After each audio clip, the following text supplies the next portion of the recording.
So, yeah. So it's every athlete's dream to represent the country at the Olympics. So talk about your experience of that week in Tokyo.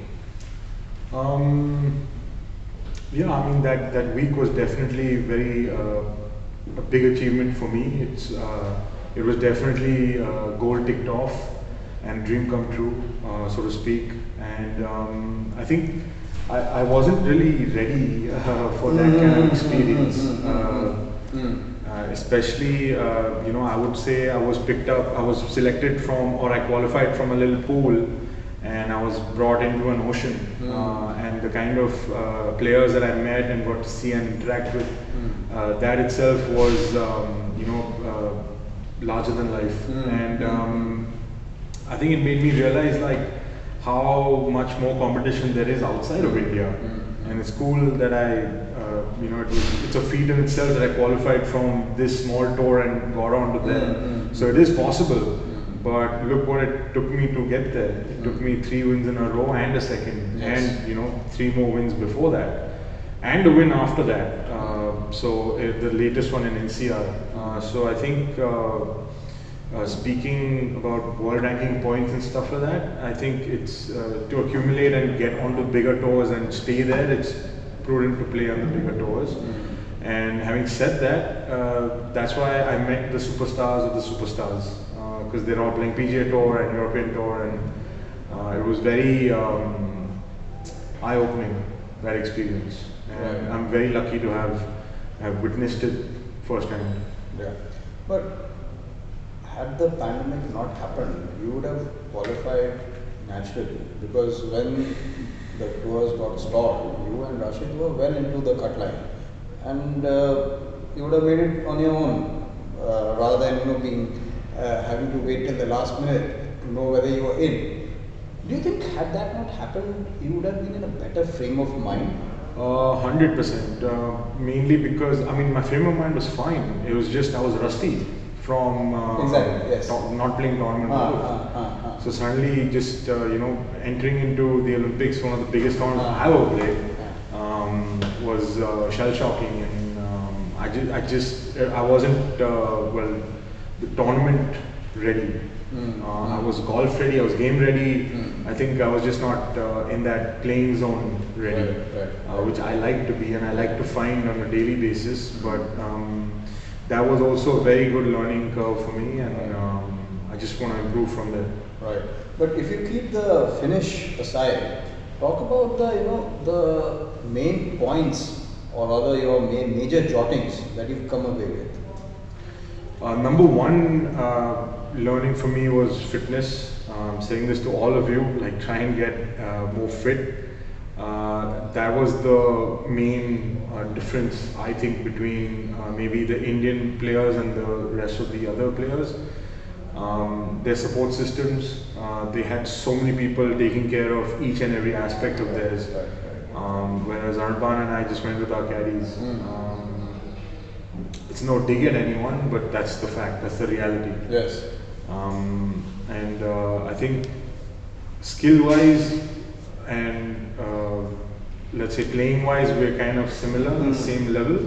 But more than anything, it's the fitness that allows them to do that day in, day out, and hole after hole. And they can expect such things from their bodies. And once your body is in the right place, it's easy to sort of hit shots and navigate through the golf course and really produce shots which the golf course demands out of you. Other than the first day, I think I played pretty solid golf for not having any tournament flow into it. Right. And I think another major thing is following a routine, what you eat, all that stuff matters in it. And if you were to accumulate that over time, it relates to 4 shots a tournament, which is you can miscut or you can win a tournament over that. So I think just proper fitness and having a routine is key. So I was having this chat with Ajitesh on Wednesday. He said, skill-wise, we guys are right up there. The difference between us and the top guys on tour is that they own their game. That's the term he used. It's shot wise probably match them, but it's when you get into trouble, the way you get out of it. That is what I guess. No, I think what Ajitesh was trying to say is that I may want Dustin Johnson's length, and I may want Zach Johnson's short game, and I may want Arban's touch around the greens, and I may want Shamim's putting touch on the greens. Yeah. But that's not my game. I got to use what I have to the most efficient way possible and put up a score. And I think that's what Ajitesh was trying to say is that whatever you have, you just sort of use it in a most efficient possible way and put up the lowest number that you can and get out of there. And sooner or later, people are going to say, "Oh my God, I wish I had Udayan's game." Right. That's what he's talking about. Okay. So I remember you saying on the final day that two things that stand out for you is that you need to work harder and definitely get onto the bigger course. So just dwell on that a little more. Yeah, I think work harder was in terms of my fitness, which I have started, and I've gotten back on track. I've made 3 or 4 lifestyle changes, and that's helping me. Like what? So I had a problem with recovery. My body wasn't recovering fast enough in the morning to go out and play around the 18 holes. So the last 5 or 6 holes, I didn't feel it, but my body was tired. And I couldn't make the same kind of swings or, play the way I wanted to. So I think the main difference that I made was no non-veg after 6 p.m. In fact, when I won those 3 events in a row, I was vegetarian. Okay. And I think that's helped me recover faster. I started to do a post-round stretching session also, which cools me down even further. And even if I don't hit balls on the range to warm up, I should be warmed up enough to swing a club freely. So that's the goal for just recovery and those lifestyle changes, like I said. And the other thing is I'm not getting enough sleep. So I've made it a point to sleep for about 9 to 10 hours. So if that means cut down practice time, that means cut down practice time. So that only forces me to practice in a smarter and more efficient way with the time that I have. That's helped you feel over a period of time?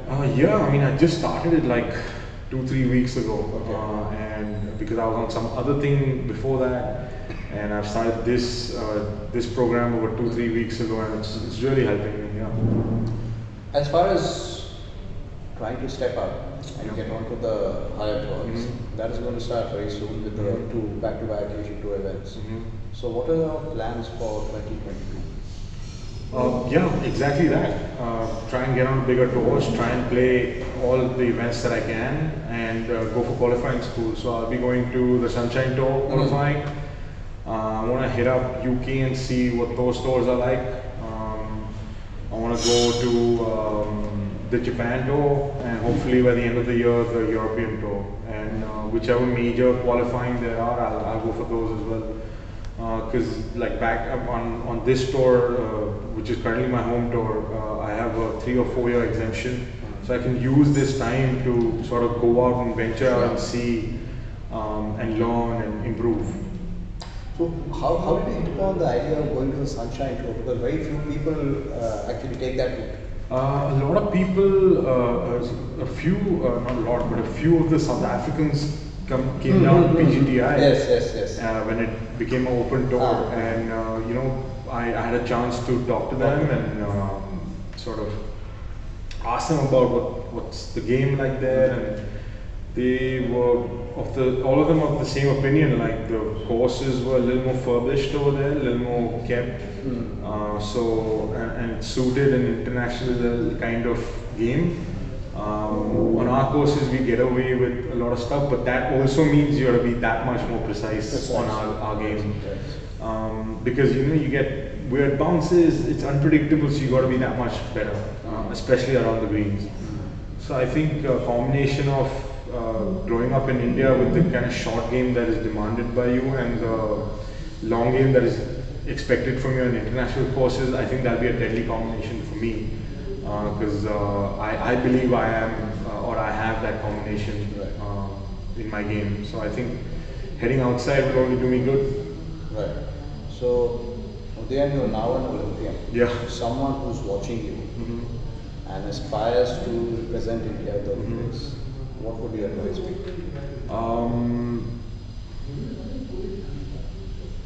I would say fitness, number one, honestly, because I got a chance to go to the Olympic Village. I stayed there for about 10 or 12 days, and the level of fitness that everyone has over there is unbelievable. Even the golfers, like if they were asked to play any other sport, they can. And that's how fit they are, that's how versatile they are. And I think if you want to compete at the highest level that you possibly want to, then I think you have to get your body prepped to do such things. And yeah, so I would say fitness. Thank you. Pleasure. All the very best. Thank you very much.